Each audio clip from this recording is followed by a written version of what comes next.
You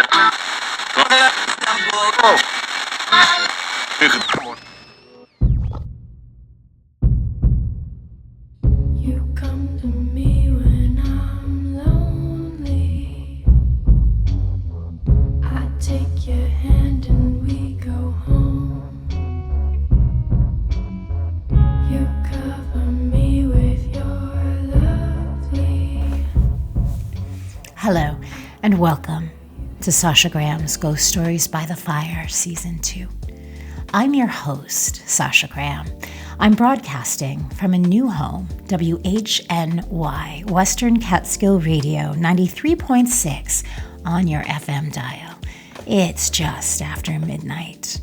All good children should be asleep, but I'm hoping you'll grab a flashlight and hide under the covers with me, because I've been out in the wild collecting ghost stories just for you. I'm inviting you to listen along with me as I broadcast from the fire tower in Wands Hollow, New York. So for you locals listening in, the skies are clear and calm tonight. We are on the cusp of a full moon. There's so much snow on the ground, it's reflecting the moonlight. It's almost as bright as day. The moon gets blamed for making folks a little more kooky than they already are. But I always say, a full moon eve is the most powerful moon, especially for making magic. But that might just be the witch in me. Speaking of witches, ghosts, and supernatural creatures, tonight I am bringing you haunting stories from and about the most terrifying thing on the planet: children. It can be terrifying to be a kid, as I'm sure you well remember, but oftentimes it's a different kind of creepy to be near them, even when they are your own. Welcome to episode 21, The Kids Are Not All Right. Damien, Carol Ann, Regan, Danny, Gage. Their names haunt your nightmares. Why is it that small children, toddlers and tweens, can be darn scary? The answer might be that they are still deeply connected to the other side, that mysterious place where we all came from before we were born. Maybe it's because, for a 3-year-old, an adult is as real as a ghost. Or maybe it's just that children deeply look and explore the world around them. They see and feel what adults have long since forgotten. Our first storyteller was 17 years old when they took the Ghost Stories stage on October 1st, 2022. They recount a true story of sharing space with a specter in their Victorian home in Brooklyn, New York. All of tonight's stories were recorded at the Barrow's Intense Tasting Room in Industry City, NYC. Now, here's Thea Miller with Basement Dwellers. I live in a Halloween house. What I mean by that is that there are always leaves, yellowed and browned, laying on the lawn like bodies, peaks reaching out in rigor mortis, chilled to the scrawny bones even in August. What I mean by that is that the only people to walk down my street, all the way to the end where the train blows the wind through the trees like a whisper in a red-tipped ear, are those with glazed-over eyes and dogs who sense things they can't. What I mean by that is that I grew up saying hello to the Victorian girl in the basement and avoiding eye contact with the 2 men in the corner of the first floor landing. The basement is the hub of my house's activity. I would love to say that my childhood was a harrowing tale of learning to live alongside what I was afraid of, but there was rarely ever any fear. It wasn't the people in the basement I was afraid of. The girl, who I named Sarah, kept me safe, and once I left the basement, this coldness of being unprotected would fall to my shoulders like a head from a neck. She was only a few years younger than I am now, maybe 13 or 14, and she had a tragic air about her. In the back of the basement, all the way to the left, where I always got a feeling like I was being chased, there's what could only be described as a pit. It's just like this rectangular hole in the concrete, a few feet wide, where all the pipes lay exposed, and as a child it enthralled me. I'd walk over to it, heart pounding, glancing over my shoulder, and stand at the edge. I was an impulsive kid, one who got her head stomped on quite a few times and her ribs kicked in because I'd lay on the floor and jump from the jungle gym. And yet I never climbed down into the hole in the basement. To this day, I don't know why, because it's definitely something I would have done. But even then, when I was far too young to know about these things, long before I gained my obsession with horror movies, I could see it.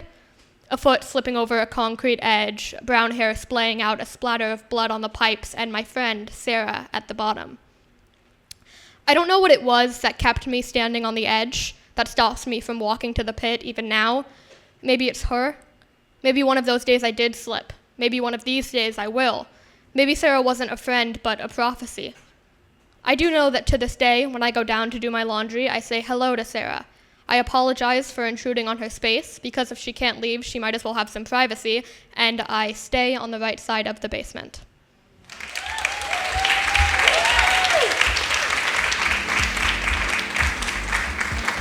Thea's story is beautiful, not only because it's admirable to be so self-aware at age 17, but because Thea poses one of the scariest questions of all.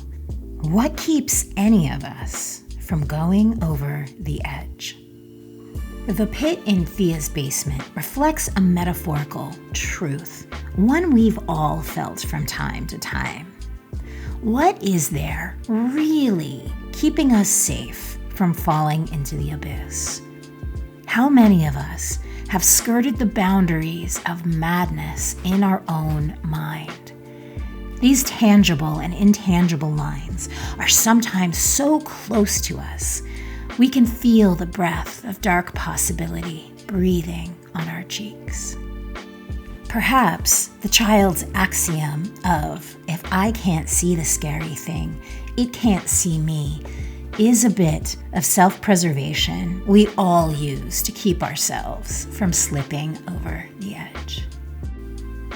Our second storyteller shares one of the most horrifying tales I have ever heard. Devoe is an author, public speaker, and the founder of Pen Parentis, a literary nonprofit she founded in 2014 to help foster creativity in writers who have children. She shares a spooky baby monitor story, and trust me, it isn't a tale you'll soon forget. MM's story is riddled with curse words, and rightfully so skip ahead if swearing is bothersome to you. First, you'll hear me bringing her to the stage, and then you'll hear Devoe with Scare B&B.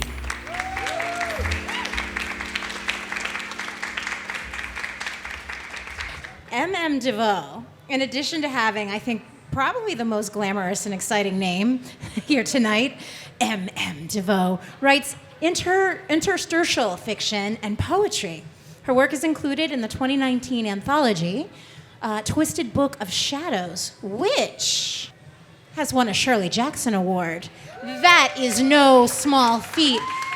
Darling, will you come and take the stage and regale us with a spooky story?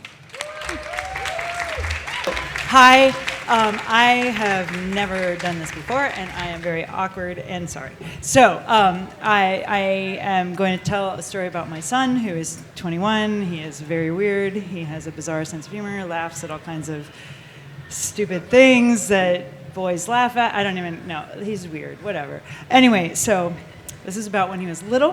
When he was really little, before his sister was born, my husband and I used to go all the time to B&Bs.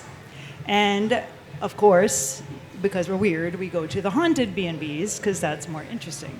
So, this one time, we were up in the Catskills, and we found this one weirdo B&B before Airbnbs. I keep saying Airbnb, but it's like B&B.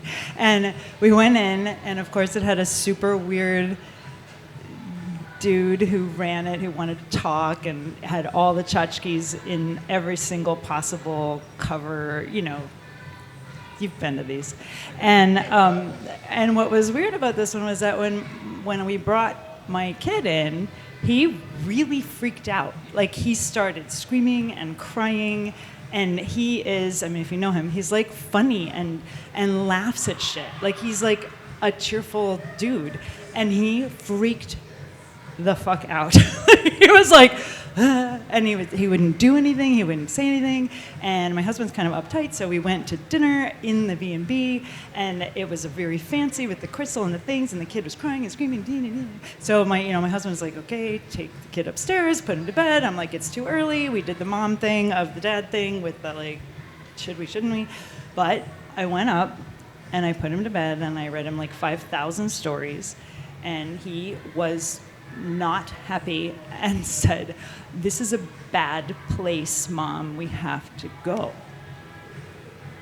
And I was like, no. I mean, he's 3, right? I'm like, no, because it's Catskills and there's nowhere. We are here. This is where we're staying. And okay, fine, whatever. Eventually, I read him stories, sang him songs, read him stories, put him to bed. And I don't know if there's parents out here, but you bring like these, like they're walkie-talkies, they're baby monitors, right? So, and you use them until they're like 25, right? And so we had those 2 baby monitors. I set it up, and I go downstairs to the bar where my husband's like on his second drink, and I'm like, damn it, give me my wine. And so I have my glass of wine, and we sit down, and I put on the baby monitor, and we're talking, and like, okay, winding down from stupid drive, couldn't find the place, like stupid. And the baby, he starts laughing, like fucking laughing. And it's like, okay, that's just weird. Like, he's supposed to be sleeping. And so we have an argument about whether or not I should go up, because I'm like, well, he's laughing, so he's fine. Let's leave him. I want my wine. And my husband's like, no, you need to go up because he's not sleeping. Go put him to bed. So fine. So I go upstairs, and I open the door, and he's on the bed, and he is like rigid, like little rigid kid, smiling at the ceiling. And I'm like, what is happening?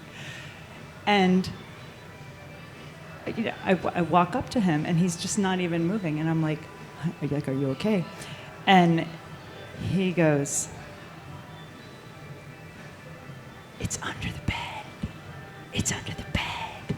It's under the bed. It's under the bed. It's under the bed. It's under the bed. It's under the bed. And I was like, holy shit, holy shit. So I'm like, okay. So I look under the bed because, and my kid is under the bed.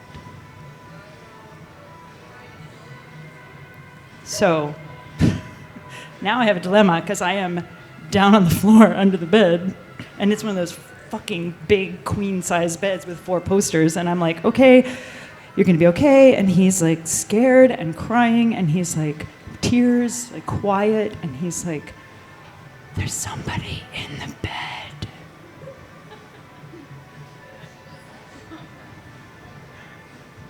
So I try to see him, and I stand up, and the bed is empty, and my husband comes in, and he's like, what the fuck is going on? And I'm like, whoa, kind of break the spell, like, what the fuck? And my kid crawls out from under the bed, and he seems fine. Except he laughs a little bit too much at a little bit too weird things. And that's my story. And I'm sticking with it. Ooh, I wonder if that B&B is in my neck of the Catskills. I only want to know so I can avoid it. Our next storyteller shares an experience he had as a small child in his own crib. I often tempt audience members with drink tickets to get them to come to the stage, as you'll hear me do in the next story. Alejandro tells his tale, and then you'll hear me return to the stage and share a spooky snippet of something he reminded me of. Now, here's Alejandro with Sleep No More. Welcome, Alejandro, everybody. Alejandro. But you have to tell your story first before you get your drink. You know how you never have memories from when you were a baby or very young? I actually have one very vivid memory of when I was still in the crib.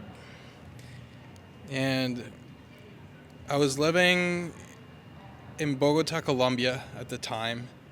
And I remember this being recurrent, where like I was laying in my crib and I would slowly start to levitate and come out of the crib and be placed gently on the floor in front of the crib. And as a child, my reaction was like, God damn it. And like I'd get up and climb up the crib and try to fall asleep again. And shortly enough, the whole experience would happen again, where like I'd be lifted up and be placed on the floor. To this day, I have no idea what that is. It could have been a ghost lifting me up. It's either an astral projection, or an actual ghost was picking me up and placing me on the floor. Thank you for my sister, the exact same thing. She swears to this day. I mean, she's a counselor at an alcohol and drug rehab place, not super woo-woo, but she swears to high heaven that when she was about 6 years old, she flew down the stairs. And she says, I know it wasn't my imagination, because I remember when I got to the bottom, I was so terrified, I didn't know how I was going to stop or what was going to happen, and I just went down. You're not the first person. I've heard so many people talk about levitating when they were children, and not necessarily having any control over it. Did it scare you, or did you enjoy it? It annoyed him. He said it was annoying because he wanted to go to sleep or something, right? Oh my God, thank you. Has anybody else ever had that experience? My crowdsourced ghost story events aren't for adults only. Children are welcome, as long as their guardians know what they're getting themselves into. Sometimes, a plucky kid will take the stage, as our next diabolical storyteller did. Here is Sophia, with a little help from her mom, in Bloodsucking Freaks. Now, I have to bring up a very special storyteller. She needs to leave because bedtime is coming. So, ladies and gentlemen, please give a warm round of applause to Sophia. Once upon a time, Henry and Anna were in middle school. When they moved into high school, they began to hang out with each other. They went to a restaurant, and Henry smelled something at the bar that made his eyes turn red and his fangs got really sharp, because the cook cut himself while cutting food. Then Henry saw a group of people in the corner, so he pounced on them and sucked their blood. Suck their blood! Anna got scared and tired and tried to run away, but she was too slow, and Henry pounced on her and sucked her blood. She sucked her blood. Can you believe that? Oh my goodness. All of the waiters at the table began screaming and tried to run away from Henry, but he pounced on them and sucked their blood. Oh! And no one survived.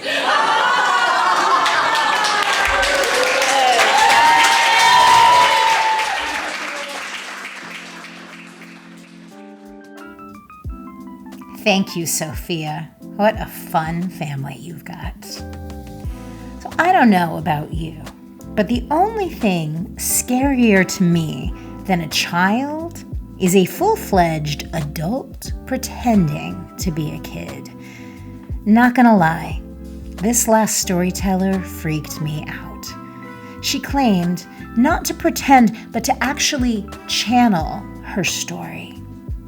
Her take is a touch of Disney princess, a bit of fairy tale, and a whole lot of freaky, which is exactly why she belongs on the ghost story stage. Now, here's Kira with Help, There's a Frog in My Throat. This is Kira. And this is your and I will be drinking. All right. Hi, good evening. This is my first time doing this, so I'm exceptionally nervous, so I may tremble my words a little bit, but can I move? I'm just gonna, because I'm little. Hi.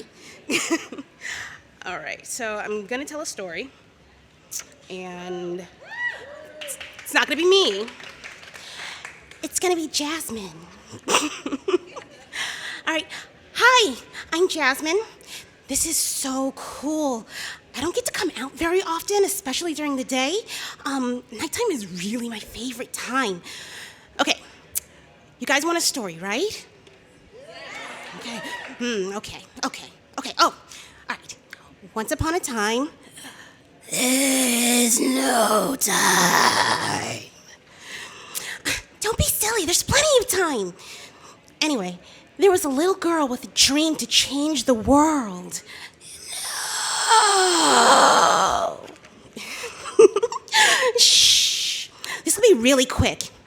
Every night, this dream would get more and more pretty, and every night she would wish to sleep longer and longer. This place was so perfect. It always started in an open field of dandelions at the edge of a forest with the weeping willows. They looked just like they wanted to hug her, so she ran as fast as she could, hoping her racing heart wouldn't stir her up. Suddenly, she was wrapped in darkness. But before she could panic, she saw a bright yellow light in the distance. She kept running and running, somehow never running out of breath. She hears something. The girl thought she was waking up, so she ran faster.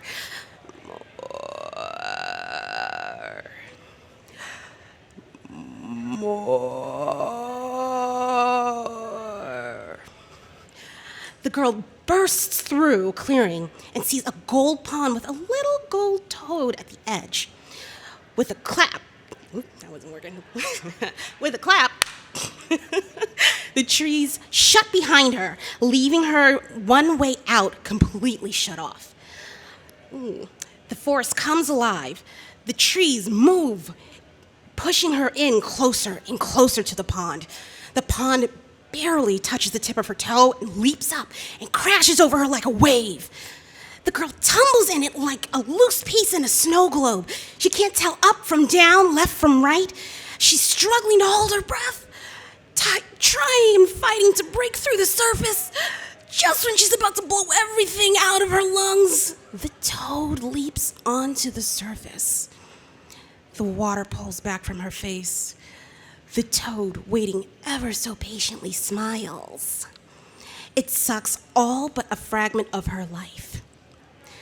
So, you see, the girl was chosen by one of your many gods to bring about the end of you all. But she just wasn't getting shit done. Not fair. Silly girl, she wasted her time, and now she wants more. Oh well, I'll take it from here. Make sure you all get plenty of sleep.